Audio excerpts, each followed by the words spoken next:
Good morning. The recent 2.5 months old standoff between India and China has had a major impact on the strategic relations between the two countries. Today we'll examine the economic impact of this relations and the Ladakh freeze, as one would call it.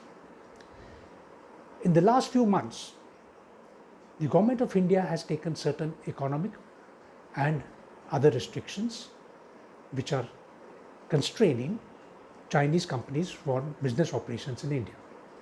While there is no direct reference to China per se in these instructions, but it is implied that the restrictions will be mainly applicable to the companies which are operating in China and want to have investment or contracts in India. There are three major instructions which have been issued in the past few months, and we'll have a look at it one by one. The first major stipulation that has been laid down by the Government of India, Ministry of Finance, was a note which has been issued on 23rd of July, just a few days back. The note states specifically that all countries which are having land boundary with India, the companies from these countries who want to bid for projects in the government or allied government agencies will have to be first registered with a competent authority.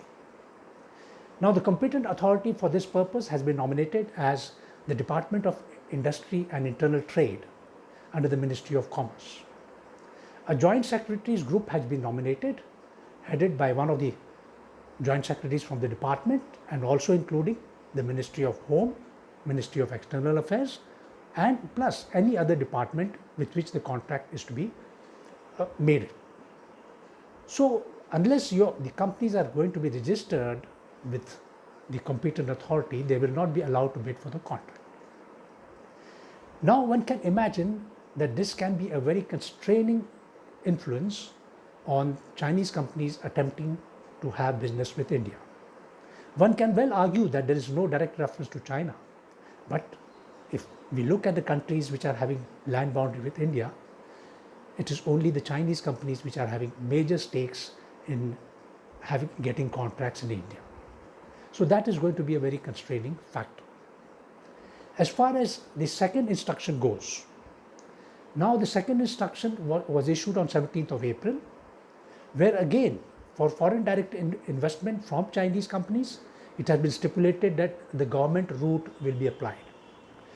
With the liberalization policy of foreign direct investment in India, it was envisaged that in many of the sectors, 100% investment could come in through the open route without any government restrictions or without any government permissions required.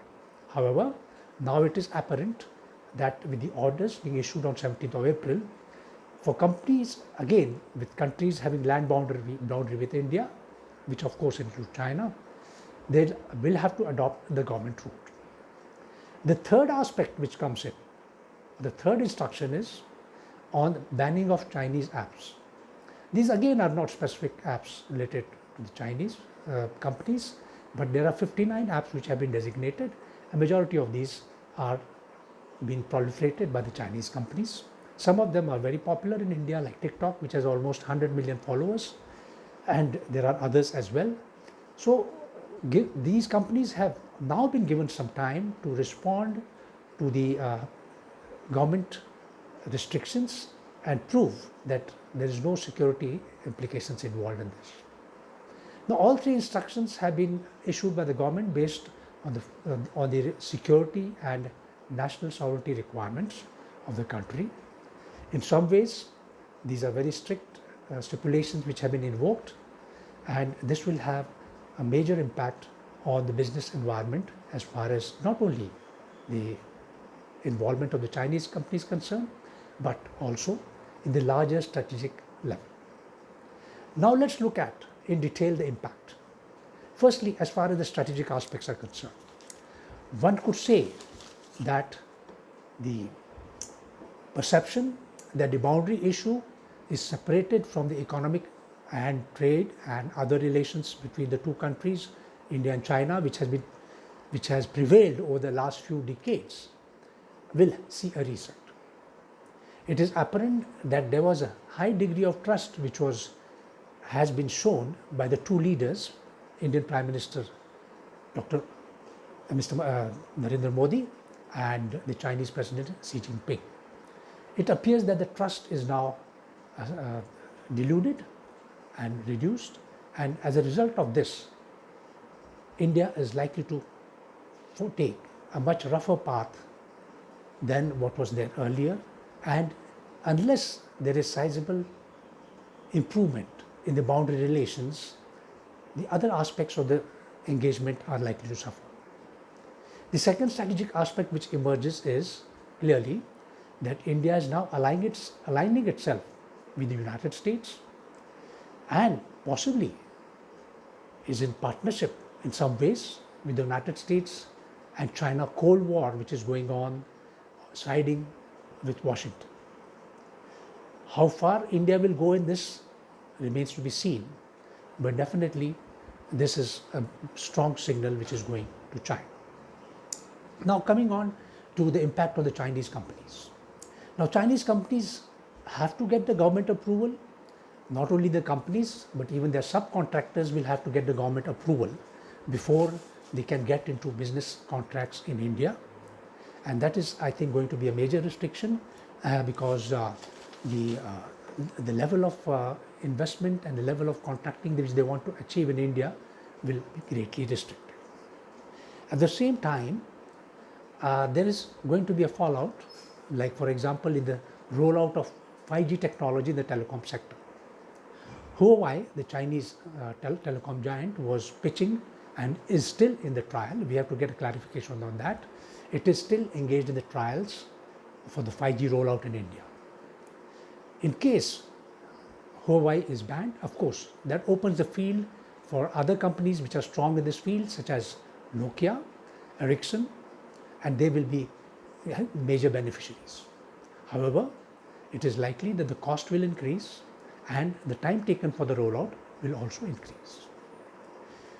Now, as far as the other companies from other countries are concerned, I think they will have a substantial benefit. And this substantial benefit can be reaped only if they are able to adopt a flexible approach and try to bid for the large number of contracts that are in the offing, particularly in the power infrastructure. One can think of Japanese, South Korean, American, European companies, including the Scandinavian companies, who will be tremendously benefited from this move, because the Chinese companies have been major bidders so far in many of the contracts. There is a suspicion that they have been underbidding with a view to cut competition, and now this practice will be blocked and the field will be opened out to the other companies also. How this overall economic rebuff that is being given to China has an impact on resolving the boundary issue, particularly the de-escalation process, remains to be seen. That is where I think we'll have to wait and watch in the days, months and years ahead. Thank you for listening.